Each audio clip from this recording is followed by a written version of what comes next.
Big ബോസിന്റെ അവതാരകനായി മോഹൻലാൽ, അതായത് നമ്മുടെ ലാലേട്ടൻ അല്ലാതെ വേറൊരാളെ സജസ്റ്റ് ചെയ്യാൻ പറഞ്ഞാൽ ദേവിയുടെ മനസ്സിൽ വരുന്ന പേര് ആരുടെയായിരിക്കും? അത് ആരുടെ ആയിരിക്കും? ദേവി എഴുതണം, കിഷോർ തന്നെ എഴുതണം. ദേവിയുടെ മനസ്സിൽ വരുന്ന പേര്. ഒരു പക്ഷെ നിങ്ങൾ തമ്മിൽ സംസാരിച്ചിട്ടുണ്ടാവാം. ലാലേട്ടൻ അല്ലാതെ വേറെ ആര് വന്നാൽ നന്നാവും? എഴുതി കഴിഞ്ഞോ? മലയാളത്തിൽ നിങ്ങൾ എല്ലാം ഇംഗ്ലീഷിൽ എഴുതാറിയോ? ഓ, നിങ്ങൾ ഇംഗ്ലീഷ് മീഡിയത്തിലാണ് പഠിച്ചത്. അത് നിങ്ങൾ എപ്പോഴും എപ്പോഴും പറഞ്ഞോണ്ടിരിക്കണ്ട. ആ ശരി, അത് ഇപ്പൊ ഈ എഴുതി. കറക്റ്റ് ആൻസർ അല്ല, വേറൊരു കാര്യം, ഇത് ബിഗ് ബോസ് മാത്രമല്ല, കോടീശ്വരനിലും ഞങ്ങൾ ആഗ്രഹിച്ചു. നമ്മൾ പറഞ്ഞിട്ടുണ്ട് നിങ്ങൾ രണ്ടുപേരും. അല്ല, ഇപ്പൊ സുരേഷ് ചേട്ടൻ അല്ലാണ്ട് നമുക്ക് ഒരു ഓപ്ഷൻ പറയുകയാണെങ്കിൽ ലാംഗ്വേജ് കൊണ്ടും പേഴ്സണാലിറ്റി എല്ലാം കൊണ്ടും നമ്മൾ പറഞ്ഞിട്ടുള്ളത്. ഓക്കെ, അപ്പൊ നിങ്ങളുടെ കറക്റ്റ് ആൻസർ രണ്ടുപേരും പറഞ്ഞു. മമ്മൂട്ടി. വളരെ വളരെ ഞാനത് ഇങ്ങനെ വേറൊരു വ്യക്തിയായിട്ട് സംസാരിച്ചപ്പോൾ അവർക്ക് അങ്ങനെ ഒരു പ്ലാനിങ് ഉണ്ടായിരുന്നു എന്ന് പറഞ്ഞു. അപ്പൊ ഞാൻ വെച്ചാൽ അപ്പൊ നമ്മുടെ ഐഡിയ കുറച്ചൊക്കെ കറക്റ്റ് ആണ്, ശരിയാണ്. അവർക്ക് അങ്ങനെ ഒരു പ്ലാനിങ് ഉണ്ടായിരുന്നു. അദ്ദേഹം അതിന് വില്ലിങ് ആയിരുന്നില്ല എന്നുള്ളത് ഞാൻ അറിഞ്ഞായിരുന്നു. ഓ, പഴം മേടിച്ചെന്ന് കൊല്ലും. 2 കൂടെ ഉള്ളു കേട്ടോ. 2 കിലോ പഴം പഴുത്തത് ഓർഡർ ചെയ്തു. വേറെ എന്തെങ്കിലും മേടിക്കാനുണ്ടോ? വെജിറ്റബിൾസ് ഇപ്പൊ ഭയങ്കര വിലയാ. സവോള മേടിച്ചോ? വേറെ എന്തെങ്കിലും വേണേ പറഞ്ഞു ഇപ്പൊ കൊണ്ടുവരൂ. അല്ല, ബിഗ് ബോക്സിൽ ശരിക്കും നിങ്ങളിപ്പോ വിളിച്ചു കഴിഞ്ഞാൽ നിങ്ങൾക്ക് പോവാൻ താല്പര്യമുണ്ടോ? രണ്ടുപേർക്കാണ്. ഇല്ല ഇല്ല, താല്പര്യം. അല്ല, എന്നെ ഒരു കഴിഞ്ഞ വിളിച്ചിട്ടുണ്ടാവില്ലേ? നിങ്ങളെ പോലെ വിളിച്ചിട്ടുണ്ട്. വിളിച്ചിട്ടുണ്ടായിരുന്നു. ഞാൻ സീസണിൽ ഏതോ ഒരു സീസണിൽ ഉണ്ടെന്ന് പറഞ്ഞ ഫോട്ടോ വരെ വന്നത് സത്യം ഞാൻ അറിഞ്ഞിട്ടുള്ളതല്ലായിരുന്നു. അല്ലാതെ ജെനുവിൻ ആയിട്ട് 2 പ്രാവശ്യം കോള് വന്നിരുന്നതാണ്. പക്ഷെ ഞാൻ നേരത്തെ രമ്യോട് പറഞ്ഞില്ലേ, നമ്മള് ഡാൻസ് സ്കൂള് പ്രോഗ്രാമിനോട് എതിർപ്പുള്ളത് കൊണ്ടല്ല കേട്ടോ. കാര്യം നമുക്ക് പറ്റൂല. ഇപ്പൊ എന്നെ സംബന്ധിച്ചാണെങ്കിൽ എനിക്ക് പാട്ട് കേൾക്കാതെയും ഞാൻ ശരിക്കും എല്ലാരും പറയും ഈ നാട്ടും പ്രദേശമാണ് ഭയങ്കര താമസിക്കാൻ ഭയങ്കര സുഖം. പക്ഷെ എനിക്ക് നാട്ടും പ്രദേശത്തെക്കാട്ടിലും ഇഷ്ടം പട്ടണത്തിൽ താമസിക്കാനാണ്. കോട്ടയത്ത് പോയാലും പാലപ്പുഴ പോയാലും ഒരു മാക്സിമം ഒരു 1 ഡേ അത് കഴിയുമ്പോഴത്തേക്കും പോവാന്ന് പറയും. എനിക്ക് എന്റെ നാട്ടിൽ പോയാലും എനിക്ക് എറണാകുളത്ത് ഇപ്പൊ എന്റെ ഫ്ലാറ്റില് വന്ന് അതെന്താന്നറിയുമോ, നമ്മള് ഇപ്പൊ ഞാനാണെങ്കിലും വൈകുന്നേരങ്ങളിൽ ചില 4 മണിക്കൊക്കെ വെളിയിലോട്ടൊന്ന് ഇറങ്ങിക്കഴിഞ്ഞാൽ ആ കടക്കാരുടെ അടുക്ക എല്ലാവരും ഒരുമിച്ച് സംസാരിക്കും. ഇപ്പം ഞാൻ നടന്നിട്ട് വരുമ്പോഴൊക്കെ രാവിലെ ആണെങ്കിൽ പോലും കട തുറക്കുന്ന സമയത്ത് എല്ലാവരുമായിട്ട് സംസാരിക്കും. ഭയങ്കര സോഷ്യൽ ബീയിങ് ആട്ടോ, എന്നെക്കാളും കുറച്ചും കൂടെ ഭയങ്കര. എനിക്കതൊന്നും ഇല്ലാതെ പറ്റൂല. അതുപോലെ ശബ്ദം, എനിക്ക് ഹോണടി അത് വേണം, ഒച്ചപ്പാടും ബഹളവും വേണം. പക്ഷെ ഇത്ര ബഹളം വേണം. അതെ, ഞാന് നമുക്കൊരു ഒച്ചപ്പാടും ബഹളം എന്നൊക്കെ പറഞ്ഞൊരു ഡിസ്റ്റൻസില് ചെവിക്കകത്ത് കയറിയുള്ള തോളത്തിരുന്ന് ഒച്ചപ്പാട്. അതങ്ങനെയല്ല, എപ്പോഴും വാനോളം നമ്മൾ ആഗ്രഹിക്കുമ്പോൾ നമ്മൾക്ക് എന്താ കുന്നോളം ആഗ്രഹിച്ചു. ഇതിപ്പോ കുന്നോളം ആഗ്രഹിച്ചതേ ഉള്ളൂ, വാനോളം കിട്ടിപ്പോയി. നേരെ തിരിച്ചായി പോയി കിട്ടിയത്. അതായത് ഞാൻ ഓർക്കുന്നുണ്ട്, ഈ മെട്രോ ഞങ്ങളുടെ ഫ്ലാറ്റിന് തൊട്ട് മുമ്പിൽ കൂടെ മെട്രോ പോകുന്നത്. മെട്രോ പണി നടക്കുന്ന സമയത്ത് കാര്യം ആ ഏരിയയിൽ ഏറ്റവും താമസിച്ചു വരുന്ന ഞാനാണ്. വെളുപ്പിന് 2 മണി 3 മണിക്കൊക്കെ ഷോ കഴിഞ്ഞ് ഞാൻ ഈ 2 മണിക്കും 3 മണിക്കും വന്ന് ചിലപ്പോൾ നമുക്ക് ഉറക്കം കിട്ടില്ല. കാര്യം ഓൾറെഡി നമ്മൾ ട്രാവലറിൽ ഉറങ്ങിയായിരിക്കും അല്ലെങ്കിൽ കാറിൽ ഉറങ്ങിയായിരിക്കും വരുന്നത്. വന്നു കഴിഞ്ഞാൽ ഞാനൊരു കോഫി ഇട്ട് കുടിച്ചിട്ട് ഞാൻ നേരെ 2:30ക്കും 3 മണിക്കും വെളുപ്പിന് ഇറങ്ങിയിട്ട് ഇത് മുകളിൽ കയറ്റി വയ്ക്കുന്ന ഇവരുമായിട്ട് ഭയങ്കര കമ്പനിയായിരുന്നു ഈ എഞ്ചിനീയേഴ്സും.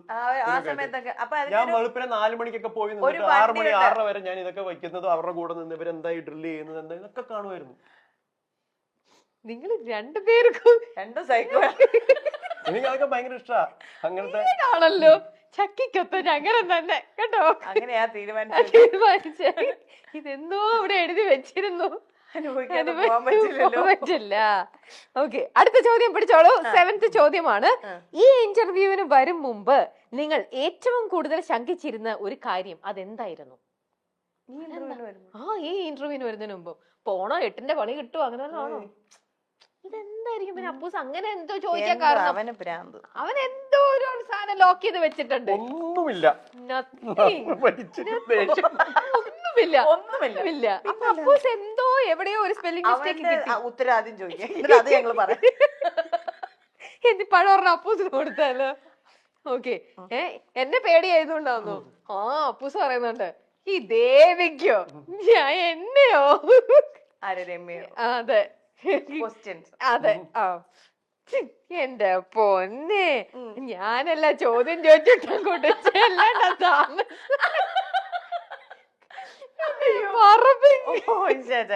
അങ്ങനൊന്നുമില്ല.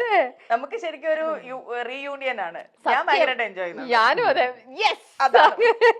അപ്പൂസിന് അറിയില്ലല്ലോ ആ കഥ. ആ കഥ അപ്പൂസിന് അറിയില്ല. അപ്പൂസ് പറഞ്ഞു, ഓ രമ്യ ചേച്ചി ഭയങ്കര സങ്കടം. അപ്പൊ ഞാൻ പറഞ്ഞു, ആ ശരി ശരി, സങ്കടം മാറ്റിത്തരാം. എന്നോടും ചോദിക്കണ്ടേ, ചേച്ചി നിങ്ങൾ തമ്മിൽ നല്ല പരിചയം ഉണ്ടോ? നല്ല പരിചയം. ഞാൻ പറഞ്ഞു എനിക്ക് കിഷോറായിട്ട് അത്ര വലിയ പരിചയമൊന്നുമില്ല, എനിക്ക് അറിയാന്നുള്ളതേ ഉള്ളൂ. പക്ഷെ ദേവിയായിട്ട് ഞങ്ങൾക്ക് വർഷങ്ങളുടെ ഇതാണ് പാരമ്പര്യ ബന്ധം എന്നൊക്കെ പറയില്ലേ, സ്ട്രോങ് സാധനം. ഓക്കെ, അപ്പൊ ഇനി അടുത്ത ചോദ്യം.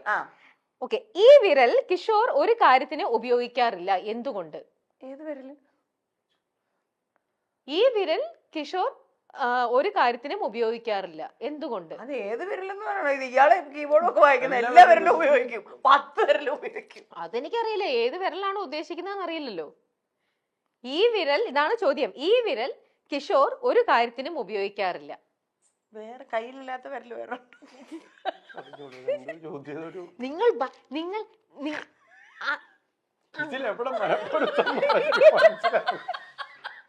ഞാൻ വീണ്ടും പറയാണ്, ഈ വിരൽ കിഷോർ, ഈ വിരൽ കിഷോർ ഒരു കാര്യത്തിനും ഉപയോഗിക്കാറില്ല, എന്തുകൊണ്ട്? അത് തന്നെ, തിങ്ക് യു. ഈ വിരൽ കിഷോർ ഒരു കാര്യത്തിനും ഉപയോഗിക്കാറില്ല. എനിക്ക് അത്രയൊന്നും തിങ്ക് ചെയ്തൊന്നും എടുക്കാൻ പറ്റില്ല. അങ്ങനത്തെ പരിപാടി കുസൃതി ചോദ്യമാണ് കിഷോർ. കമോൺ, എന്താണ് ഇത്? ഇവിടെ ആൻസർ ഒക്കെ എഴുതി കഴിഞ്ഞു. എന്താണ് മോളെ ചൂണ്ടുവിരൽ? എന്ത് ചൂണ്ടുവിരൽ? ചൂണ്ടുവിരൽ ഉപയോഗിക്കാറില്ല. ഞാനിങ്ങനെ ചൂണ്ടി കാണിച്ചോണ്ട് കള്ളി പെണ്ണെ. അതിന്റെ കുസൃതി ചോദ്യം. എന്റെ ചൂണ്ടുവിരൽ, എന്റെ ഉപയോഗിക്കും, എങ്ങനെ ഉപയോഗിക്കും? ഇതുവരെയുള്ള ജീവിതാനുഭവത്തിൽ ആ ഒരു കാര്യം ചെയ്തതിൽ മാത്രമാണ് നിങ്ങൾ രണ്ടുപേരും ഒരുപോലെ റിഗ്രറ്റ് ചെയ്യുന്നത്. അതെന്താണത്?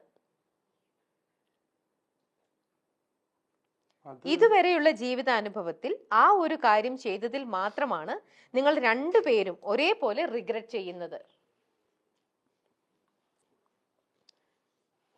കിഷോറിന്റെ സ്വഭാവം വെച്ച് ഈ ഇന്റർവ്യൂല് വന്നത് എന്ന് മാത്രം എഴുതരുത്, ഞാൻ റിക്വസ്റ്റ് ചെയ്യാണ്. കല്യാണം കഴിച്ചെന്ന് പറയാനും പറ്റില്ല. എനിക്കൊന്നുമില്ല, തനിക്കതാ തോന്നുന്നത്. ഞാൻ എന്ത് ചെയ്യാനാ? എഴുതൊന്നുമില്ലെങ്കിൽ ഒന്നുമില്ല, വേണ്ട മോനെ, നമുക്ക് ടാസ്ക് ഉണ്ട് മോനെ. മോനെ എഴുതണ്ട, ഉത്തരം മുട്ടി കഷ്ടപ്പെടണ്ട, പേര് ലിങ്ക് കളയണ്ട. ഒന്നുമില്ല. മോൾ എന്താ എഴുതിയിട്ടുണ്ട്? ഒന്നുമില്ല. അപ്പൊ അവിടെ മലപ്പുറത്താണ്. അയ്യോ പഴം. അതെ, നല്ലത്. അതെ, കറക്റ്റ്. നന്നായി. ഇനി ഇത് പഴുപ്പിച്ചെടുക്കുമ്പോ തിരുവനന്തപുരം എത്തും. ഒരാള് കാസർഗോഡ്, ഒരാള് തിരുവനന്തപുരം എത്തും, അത് പഴുക്കുമ്പോ. അതാണ് അടുത്തത്. ലാസ്റ്റ് ചോദ്യമാണ്. കിഷോറിന്റെ ജീവിതത്തിലെ ഏറ്റവും വലിയ ഭാഗ്യം. കിഷോറിന്റെ ജീവിതത്തിലെ ഏറ്റവും വലിയ ഭാഗ്യം. എന്റെ എന്റെ ശബ്ദമൊക്കെ പോയി. എന്താണ്? പടം വേണോ ടാസ്ക് വേണോ എന്ന് പറഞ്ഞാൽ മതി. എടാ മനുഷ്യ, നിങ്ങളുടെ ജീവിതത്തിലെ ഭാഗ്യം എന്താണെന്ന് നിങ്ങൾക്ക് എത്തുന്ന സമയം വേണോ എഴുതാൻ? എനിക്ക് അതൊരു ഭാഗ്യം എന്നൊന്നും തോന്നാൻ മാത്രമുള്ള കിട്ടിയിട്ടില്ല. കിട്ടിയതെല്ലാം പണിയാന്ന്. അല്ല, ഞാൻ അയാളിൽ കാണുന്ന ഒരു ഭാഗ്യം, അതാണ് ഇപ്പൊ ഞാൻ എഴുതിയത്. അപ്പൊ അവിടെ ഉത്തരവൊന്നും എഴുതിയിട്ടില്ല. സമയം കഴിഞ്ഞു. 3, 2, 1 ടൈം ഔട്ട്. എന്താണ്? മ്യൂസിക്. അതാണ് ജീവിതത്തിൽ കിട്ടിയ. ഞാൻ ഏറ്റവും അധികം റെസ്പെക്ട് ചെയ്യുന്ന കിഷോറിനെന്ന് മാത്രല്ല, പാടാൻ പറ്റുന്ന അതൊരു ഭാഗ്യമല്ലേ? നമുക്ക് എല്ലാവർക്കും പാടാൻ പറ്റില്ലല്ലോ. എത്രയോ പേര് പാടാൻ ആഗ്രഹിക്കുന്നുണ്ട്. ഇപ്പൊ ഡാൻസ്, എല്ലാ കലകളും നമുക്ക് തല്ലി പഠിപ്പിക്കാൻ പറ്റില്ല. പക്ഷെ കുറെയൊക്കെ നമുക്ക് ഡാൻസ് ഒക്കെ കുറെ ട്രെയിൻ ചെയ്ത് നമ്മൾ അവരുടെ ഇഷ്ടത്തിനൊക്കെ നമുക്ക് ആക്കി കൊടുത്ത് നമുക്ക് ചെയ്യിപ്പിക്കാം. പക്ഷെ പാട്ട് നെവർ. അത് ശ്രുതി തെറ്റാതെ, പക്ഷേ പാടാൻ പറ്റാതെ മാത്രല്ല, പടം വരയ്ക്കുക എന്ന് പറയുന്നത് വലിയൊരു അല്ല, ഞാനതാ പറഞ്ഞ ബുദ്ധിമുട്ടുള്ള കാര്യമാണ്.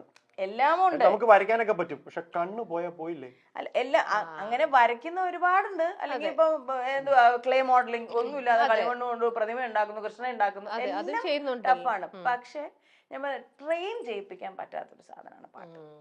അത് നമ്മള് കണ്ണിന്റെ ദിവസവും കാണുന്നതാണ്. നമ്മൾ ഒരുപാട് പേർക്ക് ഭയങ്കര ആഗ്രഹം ഉണ്ടാവും. രമ്യ നമ്മള് സെറ്റിലൊക്കെ ഇരിക്കുമ്പോഴാണെങ്കിലും പാടണം, അവരിങ്ങനെ പാടുണ്ടാവും, നമ്മള് പക്ഷെ സത്യം പറഞ്ഞാൽ സങ്കടം തോന്നാറുണ്ട്, അവർ ഇഷ്ടപ്പെട്ട് പാടുന്നതായിരിക്കും.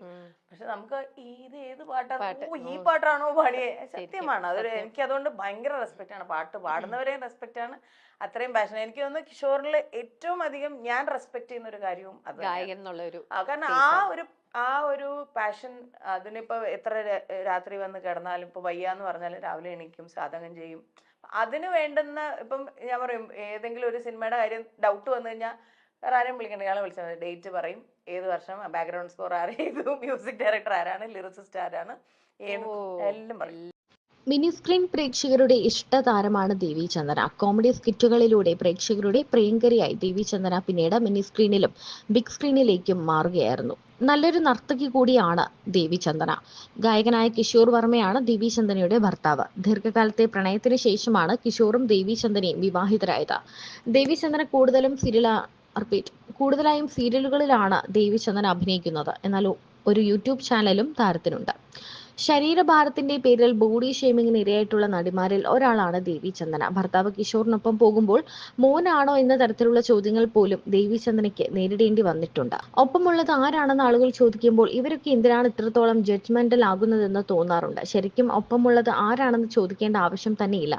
പിന്നെ അവസാനമായപ്പോഴേക്കും മോനാണോ എന്ന് വരെ ചോദിച്ചു തുടങ്ങി. കിഷോർ അത് ശരിവെച്ച് തലയാട്ടുകയും ചെയ്തു. ഇനി മേലാൽ കളർ തലയിൽ തേക്കരുതെന്ന് ഞാൻ പറഞ്ഞിട്ടുണ്ട്. ഇളയ മോനാണോ എന്ന് ചോദിച്ചിരുന്നുവെങ്കിൽ താൻ മരിച്ചു പോയനെ എന്നും രസകരമായി ദേവി ചന്ദന പറയുന്നുണ്ട്. ഇപ്പോൾ ചിരിച്ചുവിടുമെങ്കിലും അത്തരം ചോദ്യങ്ങൾ തന്നെ വേദനിപ്പിച്ചിട്ടുണ്ടെന്നാണ് ദേവി പറയുന്നത്. ബിഗ് ബോസിനെ പറ്റിയും ദേവി ചന്ദന പറയാറുണ്ട്. കുറെ നാളുകളായി ബിഗ് ബോസിൽ ദേവി ചന്ദനയും ഭർത്താവും എത്തുന്നു എന്ന തരത്തിലുള്ള വാർത്തകൾ വരുന്നുണ്ട്. എന്നാൽ ഇതുവരെയും ഇവർ വന്നിട്ടില്ല. ബിഗ് ബോസിലേക്ക് മോഹൻലാലിന് പകരം അവതാരകനായി ആരെയാണ് കാസ്റ്റ് ചെയ്യാൻ താല്പര്യമെന്ന് ചോദിക്കുമ്പോൾ ഇരുവരും ഒരു ഉത്തരമാണ് പറയുന്നത്.